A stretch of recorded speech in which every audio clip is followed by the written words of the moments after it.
State Representative Jackie Chan of Quincy is here on this last Wednesday of August 2026, Jackie. Yikes. Yeah, the summer's just about done, Joe, and we know that the end of summer officially, well, unofficially in our minds, really begins after Labor Day. And given how Labor Day is very late this year, it does feel like summer is ending early. And not to um, feel bad for myself, but no one should. But I always love the fact when we get into the month of August, people ask me how's been the summer. And I go, well, session didn't end to July 31st. That's right. My summer just started. Yeah, it's one of those funny things. And I'm aware that the city councils around the state, do end their legislative sessions earlier. Hmm. But executive branch offices are still running. It isn't like they get a summer. To be honest with you, the mayors, the town administrators, the managers, the governor's people, the secretary of state obviously is very busy this election cycle, Yes. as well as the treasurer and the auditor and the AG and so forth, and the district attorneys and the sheriffs and the county treasurers and the county commissioners and et cetera and so forth about these executive positions, which they don't get a recess, and I understand that. We are a 2-year cycle, unlike some of these other folks that are 4 and 6 year cycles. So our Hmm. campaigning is a little bit different. Hence, the council also has a recess. They're on 2-year cycles as well. So there is a little bit of logic, believe it or not, regarding recesses for legislative bodies because of the nature of the fact that we really never stop campaigning. That's right. Yeah. And if you don't get reelected, then that would have been your vacation. That's correct. Right. So, and as we talked about before, the committee is still running. We finished a poll on Friday pursuant to the House Rules Accelerated Deadline process, which just creates more paperwork for us at the staffing and chair level. And the staff continues to send me documentation, and I know I am behind on emails. The staff has Mm. pointed out to us that we're having a problem keeping up with end of year results. Obviously, we have constituent issues. We've had at least 2 on Monday that was brought up by my staff. A very complex issue. I can't discuss the constituent case. Of course. Yeah. But it turned out to be much more complicated as we're sitting around for a few hours brainstorming ways to solve this. And as long as I ever do this job, I always will be caught off guard by another constituent case I've never seen before, or this fact pattern I've never seen before, which results in us spending quite a bit of time sitting here trying to find the appropriate answer of whether or not we can provide assistance or find the right person to help provide assistance. Yeah. Which is, I mean, that's really the core of your job, right? Yeah, I've been asked this question before about the nature of a state rep job and how much is a constituent service versus attending events and versus policymaking. Policymaking includes public hearings and going to formal sessions and so Hmm. forth. And seriously, guys, it's over 70% constituent services. It really is. And good reps and senators, actually will monitor those constituent services and participate. And if necessary, we call the executive branch membership ourselves. It's a whole, you got to know when to call and when not to call. Sure. We do get probably maybe 5+% on city issues, which refer down to the city, maybe much less than that on federal issues, but we do get them like immigration, Social Security, Medicaid, Medicare that isn't part of mass health issues, Hmm. IRS issues, that isn't Department of Revenue. We ship those off to the federal offices as well. So, we get a small smattering of those things. And then obviously we get avocation on my level on federal issues, which we Hmm. could stare at and like we have really no jurisdiction. So we're trying to figure an appropriate response, even though these advocate groups and constituents may insist that we have jurisdiction. And then events really are about 10 to 15% of the 70%. So it really depends on the time of year, and some days is very busy on local events as well as state house events, and of course as shared agent caucus. Sometimes I roam outside the city, Hmm. and that leaves about 15% really having time to work on public policy. And you all think that 15% isn't that much time of your day. Well, in terms of my ability to focus, it's about 15%. But the reality is that in terms of time consumption, it's probably about 40% of my time, when you consider it as the hearings, maybe 60% of my time when you consider administrative work in the office. Yeah, and a lot So of times it's constituents don't really know, what who covers their issue, so they reach out to the first person they think of. that's right. And so as you can tell, it's kind of a mindscape component of like how much attention that, I have to give to certain things, events, public policy and Hmm. constituent services. And then there's also the time component. How much time am I spending on each one? That becomes a really hard question because as you know, we've had all night legislative sessions. I've done Hmm. 3 hour hearings in my young days. I did 12-hour hearings. Hmm. There's dozens and dozens and dozens and dozens of meetings per week, depending on the subject matter going on. We get triple booked, and the staff has to cover some that I can't cover because we're triple booked some days.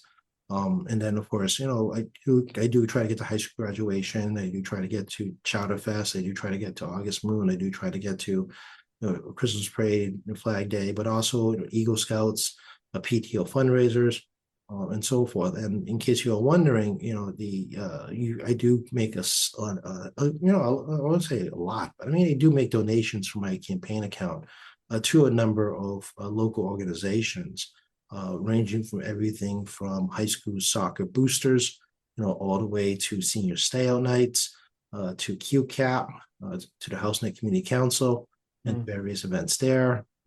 The Scouts, Troop 6 particularly, they'll Hmm. ask me for donations to target very specific trips they're looking to do. And the list goes on regarding various not-for-profit agencies that service Quincy. And given the fact that, even though I'm only a portion of the city, the reality is that it doesn't matter where the service agency is located, whose district, they service the whole city, including people in my part that I represent. So, Right, right. why would I donate to a service that's geographically outside my area in Quincy? It's not because it has to be in my district. It's because they serve the whole city. That's right. Yeah, exactly. And your the second Norfolk district in particular is so unique because it's all self-contained within the same community.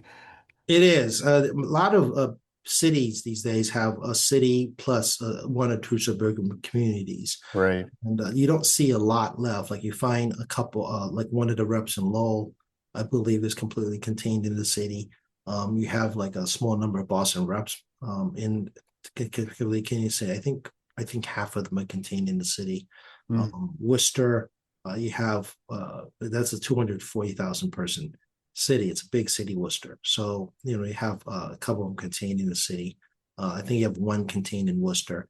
So yeah, it's same with the senators. Hmm. Very few actually are contained entirely in one area. And even though Worcester's 240 and you have a 160 person to be in a part of a Senate district, I believe the two senators in Worcester actually have suburban communities as well. They Mm. split the city and they have some suburban communities as part of their Senate district. So the days when the bigger urban centers had enormous state house power because of the fact that senators and reps were completely contained in their big cities is long, long, long, long gone now. Oh yeah, yeah. Suburban communities have a lot to say in state house politics. Yes. Oh yeah, yeah. I mean, yeah, a good example here in Quincy, right? The Norfolk and so at Norfolk Plymouth, it's two different counties. That's right. In those remember days of Senator Paul Howard and the early days of Senator Michael Morrissey, Right. it wasn't Plymouth County. It was one time, I think it was Quincy, Braintree, uh, Holbrook, Avon. And That sounds right. Yeah. I think that was the early district back in like before 1992. So we're talking about late 80s. Yep. Yep. So things have changed as the population grows. Yeah. Yeah, and then people may remember Brian Donnelly was a congressman Yep. in the old days that came out of Dorchester, and it was really this kind of Dorchester, Quincy, very contained, small congressional district until that was lost in the 1990, I believe, census Sounds right. Yeah. that we lost a Congress seat. The federal census. Yeah. Right. Yep. Yeah, I think it went from was it 11 to 10. That sounds right. Yep. Exactly. So again, before my time, I was in high Yep. school.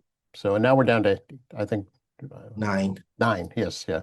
Yeah, we were very lucky. The last redistricting, despite COVID and 50,000 to even more than 50,000 students, weren't in the state at the time during COVID in 2020.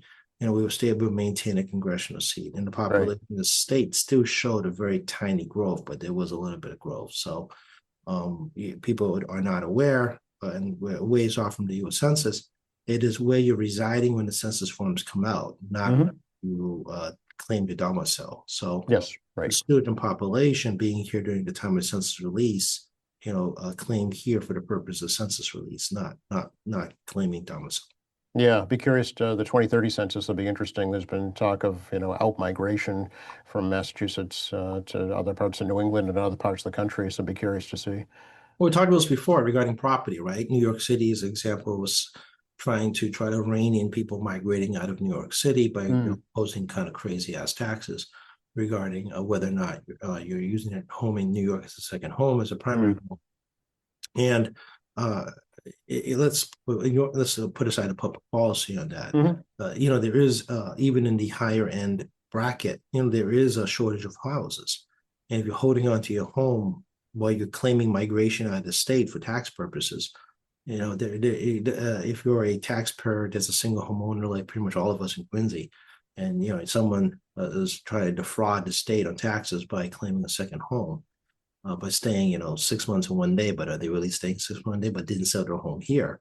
Uh, Right. Not selling your home here adds to the housing crisis. That's right. And Yep. again, it's your home. You can do what you want with it. But I mean, you're now, let's say, are a contributor because you claim you not live in Massachusetts, but you hold property in Massachusetts. So you don't create a vacancy of homes, which is why I find this migration story a little bit perplexing because That's a little misleading. True. Yeah.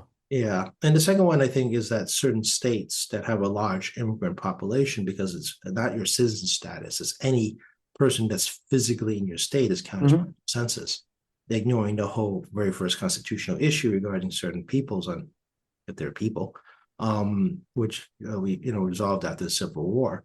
Uh, it's going to have some adverse effect on particularly, I think, states along the Mexican border Hmm.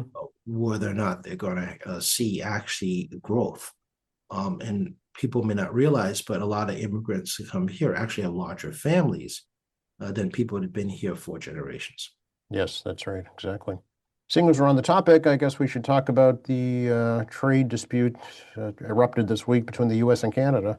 This is not surprising at all to me. The Canadian position needs to be stronger, and I'm not trying to take Canada's side. And here's the reason I say that. Last time out, when Trump's first administration, the Mexicans went first, and they set the bar against the Canadians. And you can see what I'm going here with this trade negotiation, where first one out of the gate sets the bar for the other one. Mm, And Canada didn't get the deal they really would have liked because they came in second. hmm. And Canada, from their negotiations, what needs to come out of the gate first to prevent Mexico from setting the bar of the United States. Mm, And local politics being local politics, as we all appreciate, I hope, listening to this, their local politicians are under immense pressure hmm. to stand up to the United States and try to also protect their own economy as well. And if they don't, they will not survive an election up there. Right. So while some folks are listening, going, bad mouthing Canadians, perhaps because of whatever reason, won't question the reasoning, you have to be respectful of democratic countries because their electorate has expectations. That is not your expectations, as we sit here in my dining room talking to you. Right. So I'm not surprised at all at this. There's obviously a degree of gamesmanship here. I don't believe anybody's speaking points at this point on both sides, Hmm. as they're really catering to their the electorate. Yeah. Be mindful of that. They're always catering to their electorate. And we'll see how the fall goes here. The current agreement, is kind of still in play. But I mean, you also got like these crazy things that are statements out there that are purely distractions, and all it does is incite other folks for reasons that are unnecessary. It does. Yeah. The online rhetoric is just unbearable right now. Yeah.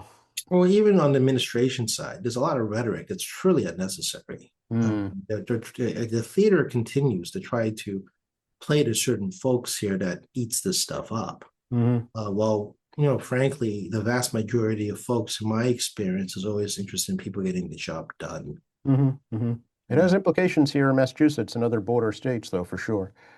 Canada is our number one or two trading partner, depending on the year we're talking about. For the most part, it's number one. Yeah. Canada is our largest tourist import state. Hmm. A lot of Canadians come down here. England and China make up as the next group. But obviously, the Chinese relationship has made it more difficult on things like visas to the United States, and the strong dollar hurts us obviously at some level. But the dollars are weakening in kind of a not a right way right now because of the bond market, which is complicated to discuss. So yeah, Canada is very important to us as a trade partner. It's a 1 and 2 situation, or one number one or number two on both that Yep. and tourism. And given the fact Canadians have not been vacationing or engaging in property purchases or other type of cross-border purchasing power, Hmm. especially in border states, no, this is very detrimental. And given the fact we live in Quincy, we're what 900 to 1,000 miles from many of the borders of Canada, we don't see the economic impacts on the U.S. border communities from the lack of Canadians coming over to shop. Right. Yeah. And what hasn't been talked about is a lot of hydroelectric power comes from Canada. Hydro Quebec is really a lifeline, not just for New England and Massachusetts, but also right across the border That's states. right. Yeah. Ontario is also a major Hmm. natural gas exporter as well as hydro. Uh, the Ontario Premier, which is their governor, I believe, or do they call them governors? I think they're I called. think they do. Yeah. Yeah, Ford is a character. Yes. If you're not had a chance to see Governor Ford, please go on YouTube and look at it. He's a Yes. character. Yes. Yes, for sure. So if you like that kind of character, I'm sure you enjoy the governor of He's very Ontario. colorful. Yes. Yeah, yeah, he is straight to the point of the matter. Yes. He doesn't mince words. So I think this will continue for several months, a lot of gamesmanship, and see what happens. And you are wondering how it affects you. Well, lumber is a big part. Your Hmm. home building prices, whether you're building a deck or a home or a fence, the wood's going to go up in price at some level. Automobiles will go up again because a lot of cross part manufacturing between the two areas. A lot of car parts keep, like in Mexico, keeps crossing back and forth the line. Every Yes. time it moves back and forth, a tariff is put on it. Yeah. So And American vehicles are many are assembled in Canada. they are. So that's what I mean by part Yeah. movement. So people think tariffs are one and done. No, it's every time it crosses a border. So part A is assembled in let's say in Michigan, Hmm. goes over to Canada for assembly part B, then comes Hmm. back over again. Well, there's one tariff. And it goes back a third time to the car. Then it comes back again. There's a second tariff. Yeah. So, it's the only way you can truly get taxed multiple times is through a tariff system. Unlike other taxation in this country, which is pretty much almost all cases one and done. Mm. A tariff actually can tariff on top of a tariff on top of a tariff, back and forth, which adds Yeah. to your bottom line of what you're paying for. It's exactly to be passed on, to be the point where an inexpensive vehicle is gonna cost $50,000 by the time it's done. Yeah, you're going to see dairy prices go up on dairy products. Maybe not in Massachusetts as much, but some states are going to see some serious dairy product price increases. Yep. So Beef that's fine. prices, of course. Yep. You're going to get beef price increase over beef price beef shortage because of Hmm. screw flies and other issues going around the beef industry, Mm.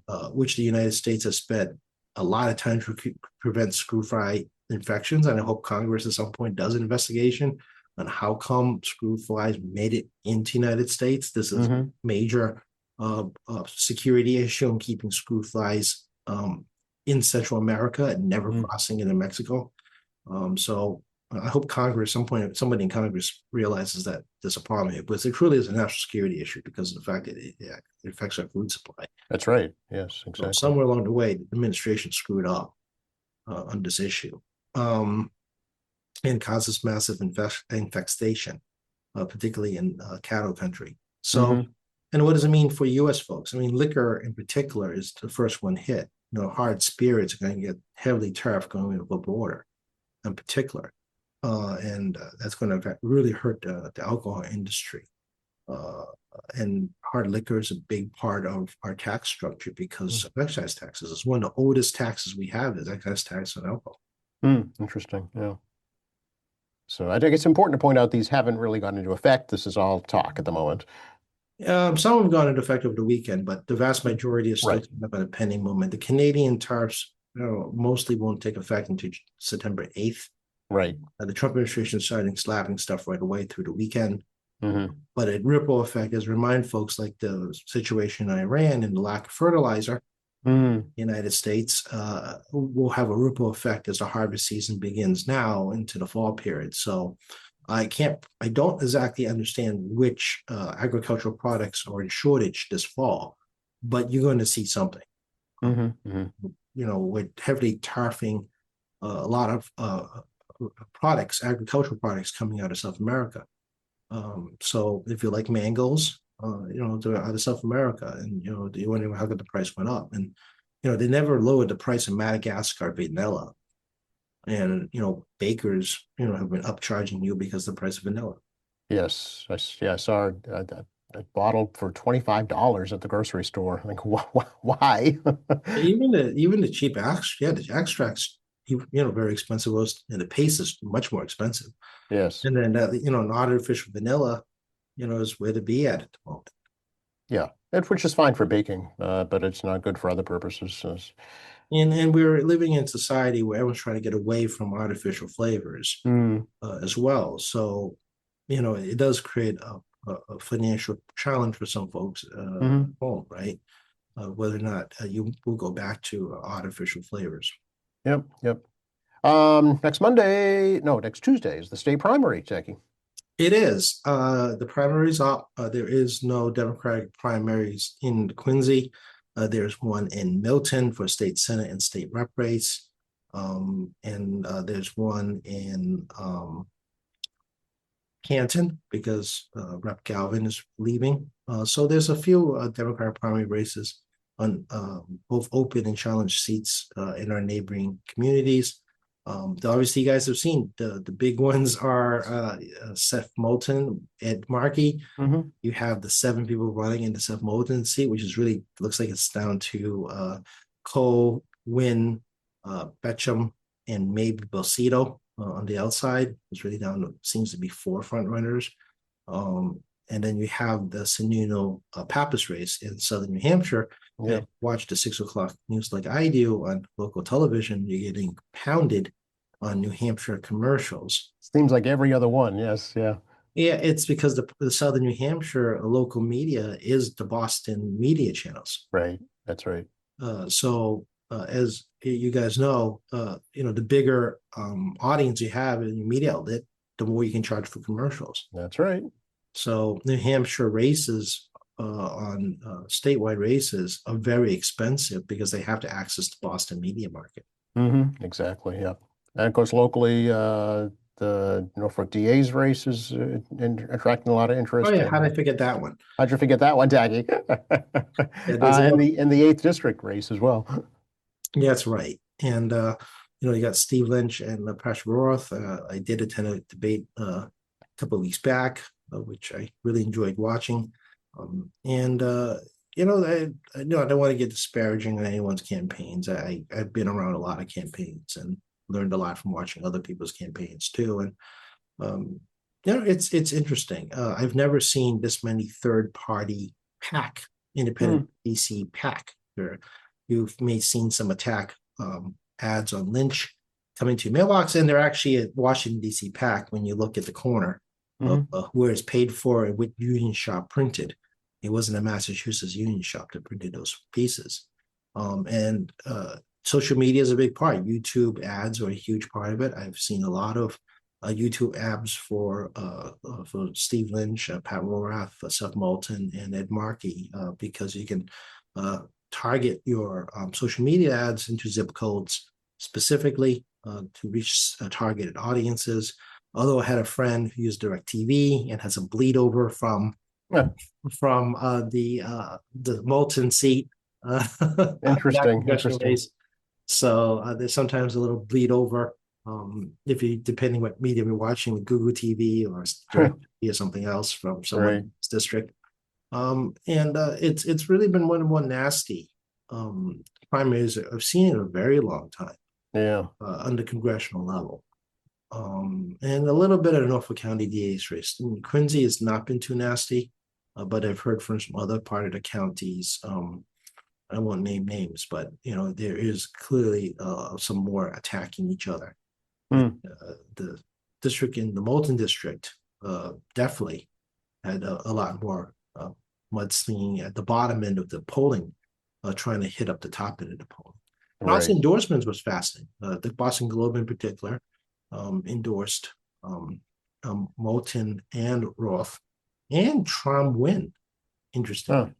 Yeah, most of us had pegged Dan Cole because he is the insider's insider. Right. That's how he's campaigning. He's literally campaigning as the outsider, insider, family man who comes from wealth, Yeah.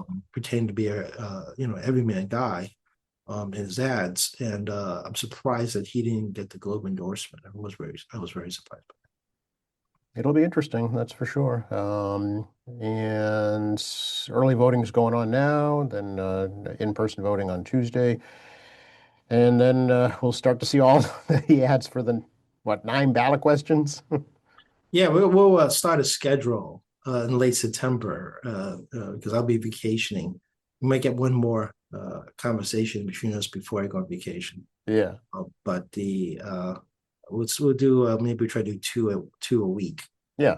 You set up the schedule for that in the ballot questions. Okay. Yeah, I think that'd be good, actually, because I think people have a lot of questions, myself included. I'm still waiting for the Secretary of State's summary booklet to come out to really explain them to me. Oh, the thing's going to be like a college textbook. It's going to It's be so going to be, it's going to be thick. Yes. thick. He's required to print the original bill, Right. Which can be very wordy. which is going to be extremely wordy. Yeah. And I don't envy voters in having to decipher this stuff. And we can pick another day to debate, where the ballot questions, ability to get a ballot accessibility is getting too weak or not. Mm. And we already had this conversation about how ballot questions have really changed over the course of 30 years in my observation of how they're run, how they're put together, and just, ways of how to pay for the stuff. It's Hmm. quite amazing how things have changed over the last 30 years of my life watching this carefully. So that's we can come back to that conversation a different day. But in Yeah. the meantime, obviously, we encourage people to vote whether early at City Hall or you go to the ballot box on September 1. Hmm. Despite the Supreme Court ruling, mixed ruling, by the way, ignore the headline, very confusing ruling about mail-in ballots by the president's executive order. At the moment, you still can mail in your ballot. And you are able to also deliver your ballot at City Hall directly as well, if you're concerned. And Secretary Galvin has been encouraging people to do direct delivery at Yep. the box at City Hall or just drop it physically at the clerk's office. That's right. I'll Yep. give even more ample time to request a mail-in ballot and receive a mail-in ballot. The thing I have a concern with, well, there's two things, observations I'll give. One is that on the campaigns themselves, and especially up in the 8th Congressional District, the Moulton seat, is that there's the desire to be perceived as the front runner, so don't bother with the rest. Mm. Interesting psychology here in campaigns where if you continue to portray yourself as the leader, and that's what they all seem to be trying to do up there, Sure. that voters will go with the leader because why wouldn't you not? Follow the leader, right? Yeah. Yeah, it's a psychological thing, right? Yeah. Trying to induce by marketing, Right. Nike, or you have the opposite, the contrarian component, try and induce a contrarian component where they're saying, well, this guy's leading, but you don't have to follow the lead. Follow second or third place person trying to convince you to follow them instead. And then it's interesting when you have multiple people at the same time trying to demonstrate that they are all the leader, Right. to try to again induce you to go with the leader in voting. The second issue is actually pretty fascinating too that I'm observing is that in the case of the Trump administration trying to discourage mail-in ballots in particular, they don't like early voting either, by the way, but particularly mail-in ballots, is that, if you're unable to continue to repeat over and over again, as we've seen, not necessarily with the Trump administration, but also just a plain marketing issue. We've completed repeat over and over again. You start to believe what you hear because Yeah, it's true. Yeah. multiple times. Sarah Palin, for example, cannot see Alaska from her window, and she never made that statement. That was Tina Fey in Saturday Night Live, but That's right. over and over and over. Yep. That comedy skit that people started to believe was real, right? The same thing here. If you say fraud, fraud, fraud, fraud, fraud, fraud, fraud, then you believe it's real and appeals that negative component of your psyche, right? And sadly, in the case of Sarah Palin, again, she is still a human being. I feel poorly about the way she was treated. I don't agree with her politics. But I mean, it's unfair that people would just assume that she was like that, a skit by Tina Fey. Right. Right. So, yeah, just think for yourselves, folks. Do your own homework. The information is more readily available about candidates today than it ever has been. It's at your fingertips. and also just don't buy into the rhetoric.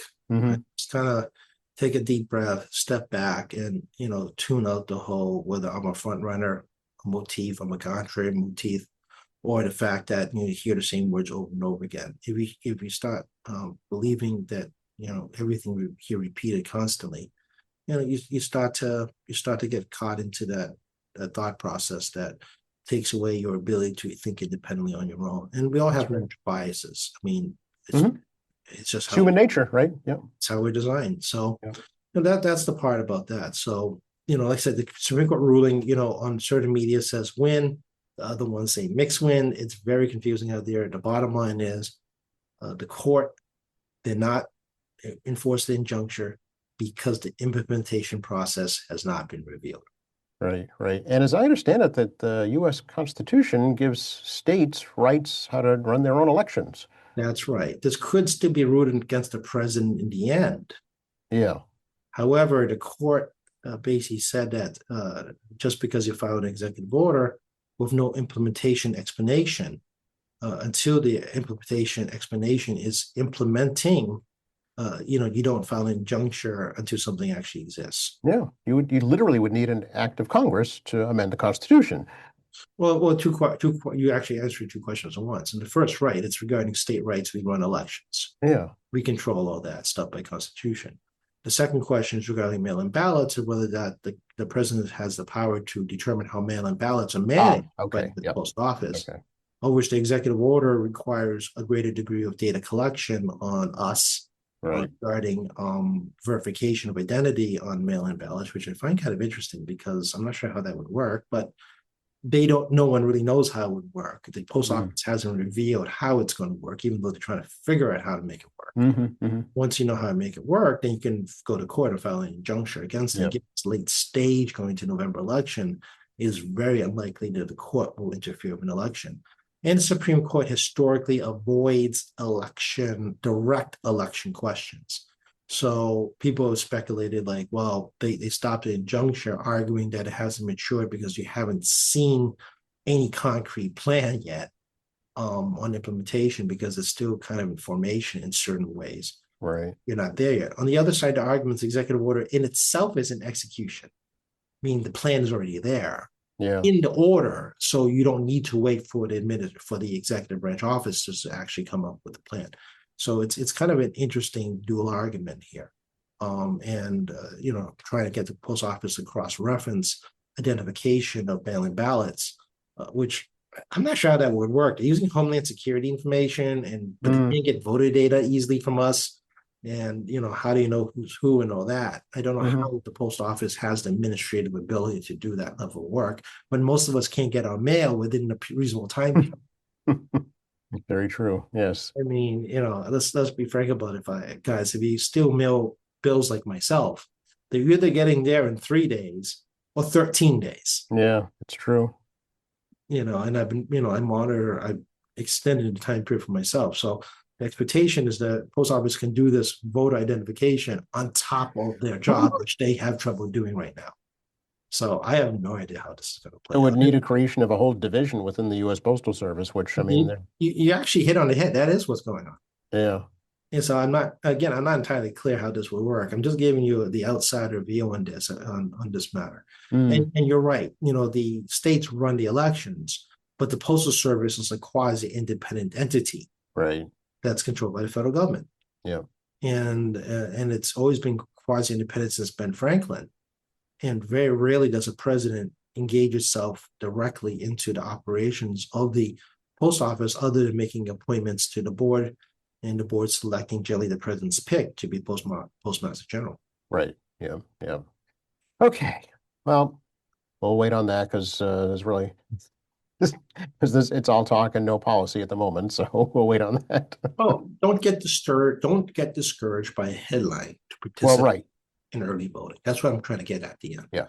Bottom line, ignore the news about this executive order and execute your right to vote.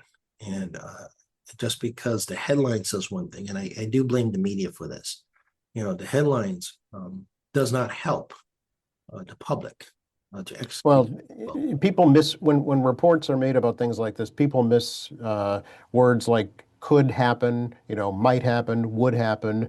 They just assume it is happening when it's Well, really all speculation. and that's the headline, and that's what Right. the meme becomes in terms of folks taking screenshots off their websites and their phones, and they Right. post that and that only. Yep. They may apply a link in their social media, and of course, the social media algorithm kicks in, and the whole thing moves to the chain in the system, Yes. targeting specific folks where that headline would appeal to. Yes. Yes. Sometimes my issue is more with headline writers than the reporters because they're two different aspects of journalism. You're absolutely right, and the headline is what most of us will have in our memory That's right. more than anything else. Yep. It's all And about marketing. It's all about how you sell it. yeah, and I'm Yeah. very troubled by this on the headlining, because again, that's your first impression of the article.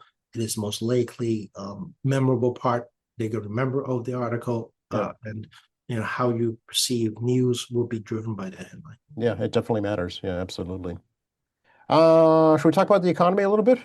Sure, Okay. we PCE data came out, personal consumer expenditures, and more PCI data and unemployment data is on the way on Fridays. And Jackson Hole's around with the Federal Reserve Bank, and you've heard about this whole U.S. Treasury buying bonds, even though Secretary Bessent hated it when Secretary Yellen did it during the Biden administration. They're That's basically right. doubling up on what they did during the Biden administration.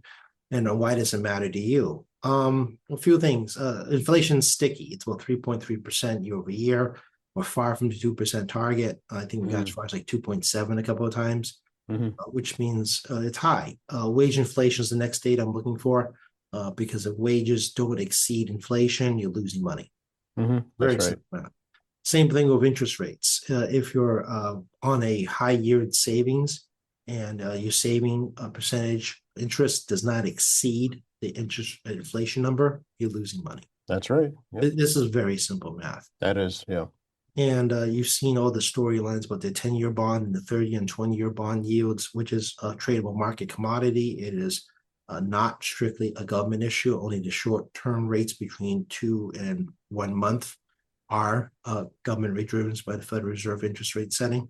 The rest of them are driven by the derivative market as well as the bond trading markets. And the 5.1, 5.2%, which I use as a general rule, just add 2%. And that's what most loans would be like for that. Like at the time in 20, 30 years, your home mortgage loans.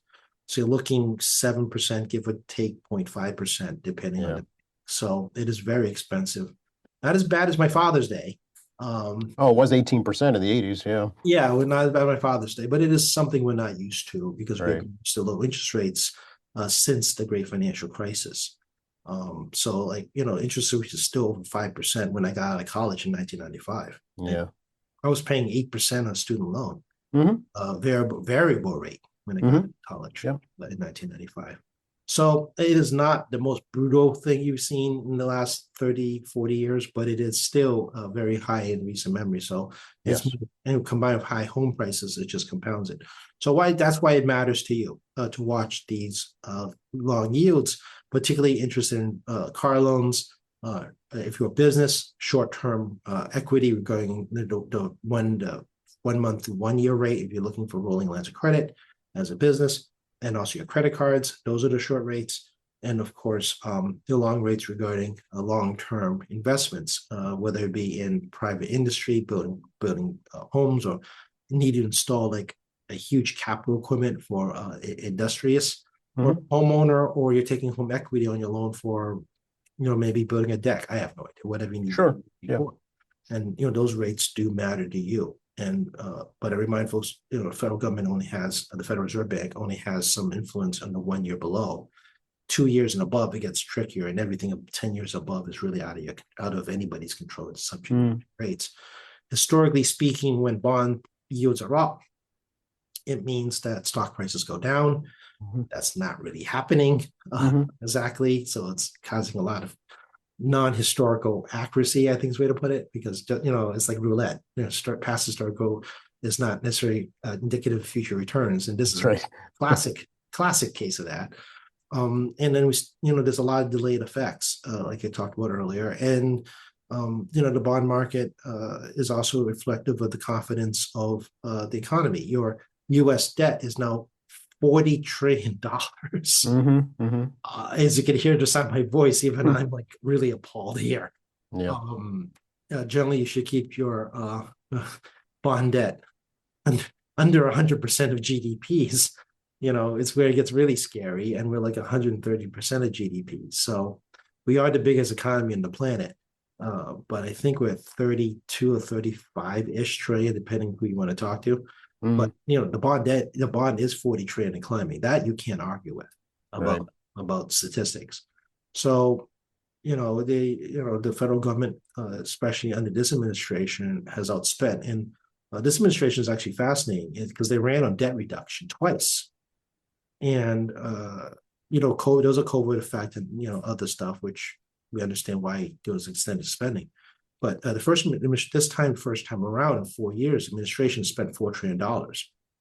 And a good piece of that was in the second half addressing COVID. Sure. The beginnings of COVID, but yeah, it's still COVID.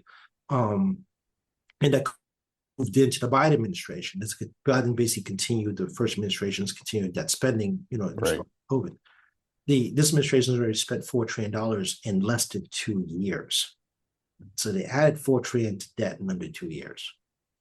They may be the biggest debt inducer since World War II if they continue. When you count for inflation of World War II.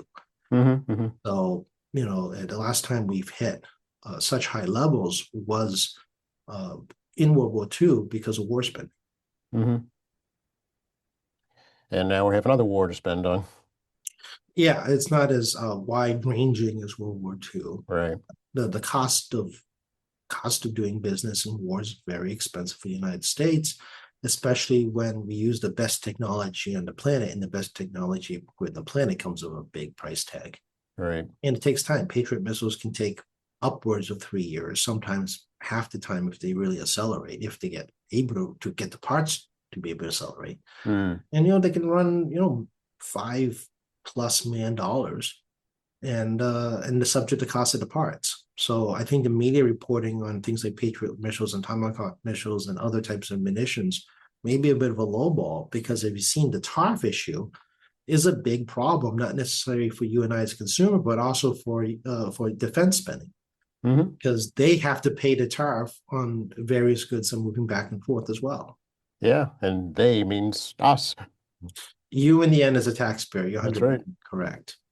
And it's I'm not a military expert, but just some guy watching this, I just scratch my head like, what is going on here, right?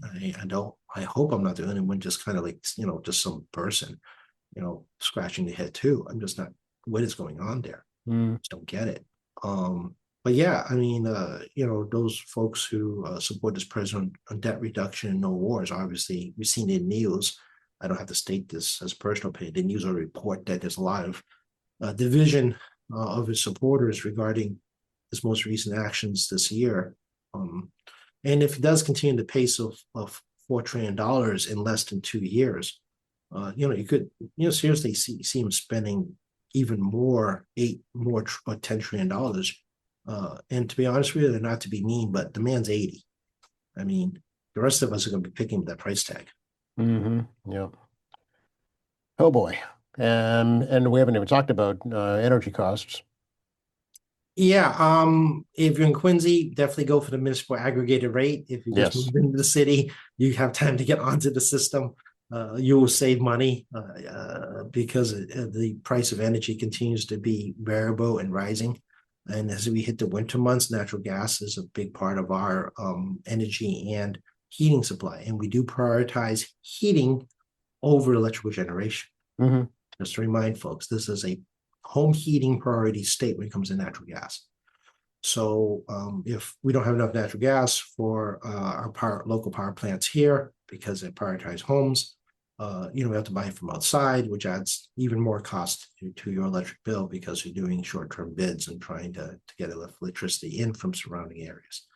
So, the rising costs of electricity will probably be, well, let's put this, the variable rising cost, because it's always fluctuating around, will probably continue until there's a settlement on global energy prices regarding natural gas and fossil fuels. And Mm. we've talked about this before. A lot of infrastructure around Middle Eastern countries over there is all banged up really badly. And would it be fertilizer, aluminum, or natural gas or oil?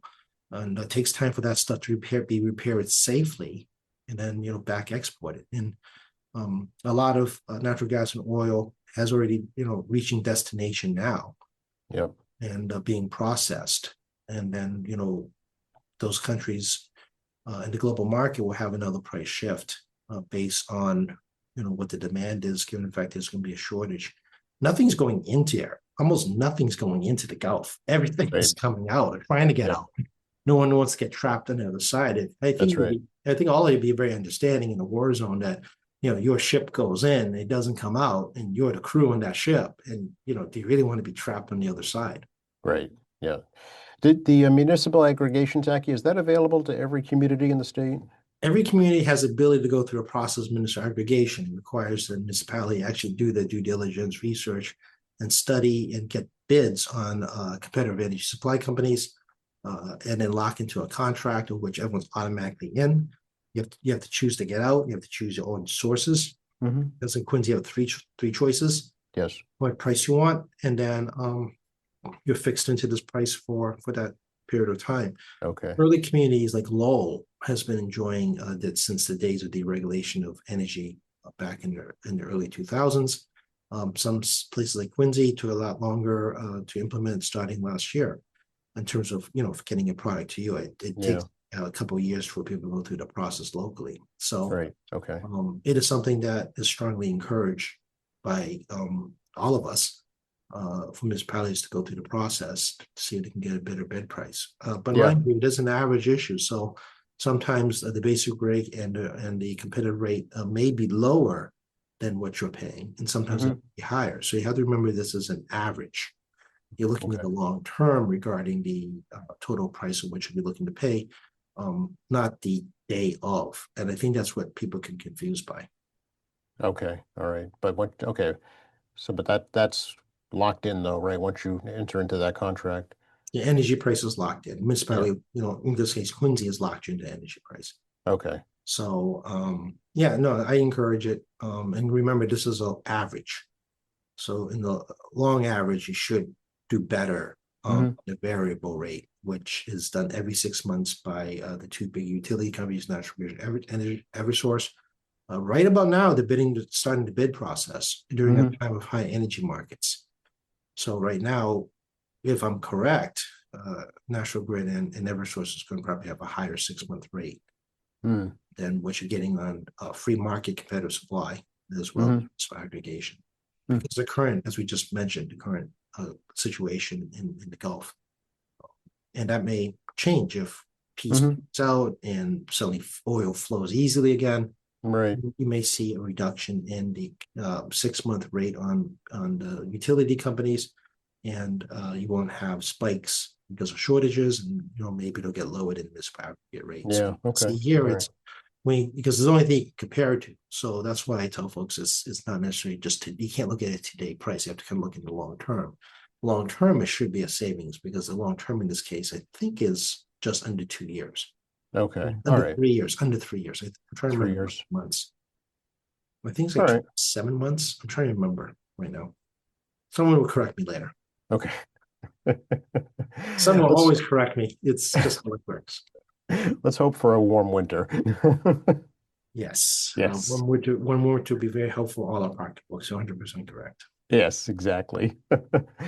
You are still accessible for folks, right? Yeah, the State House is open. As you can tell, I do talk to my staff regularly. They left me a stack of emails I have to review to this afternoon when I'm done with you.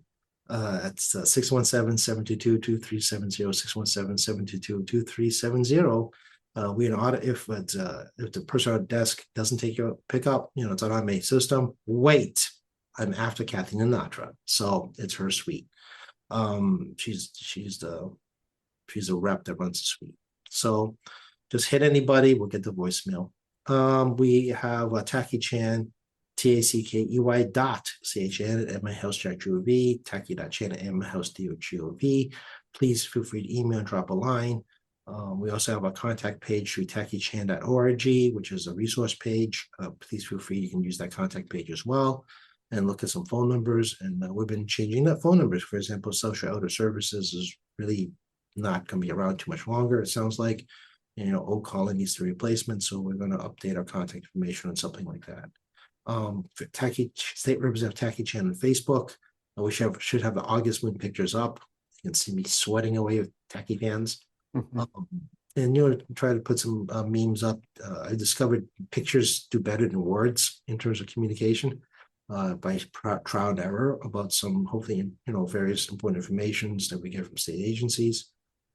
We have an Instagram that goes with that. MAlegislature.gov, MAlegislature.gov. I'm a bit honest, right? This is a quiet August, not a lot going on, but the informal sessions are very short, and you can watch them online and see how short they are. This is really us getting ready for the primaries on Tuesday. So, as you know, I won't lie to you about that.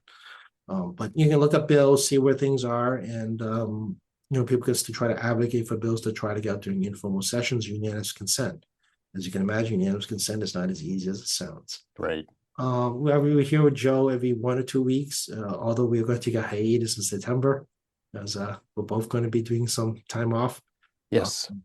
Got a question for Joe. We don't care what it is anymore. QATV at QATV ORG, QATV at QATV ORG. Sent us a question about anything in life.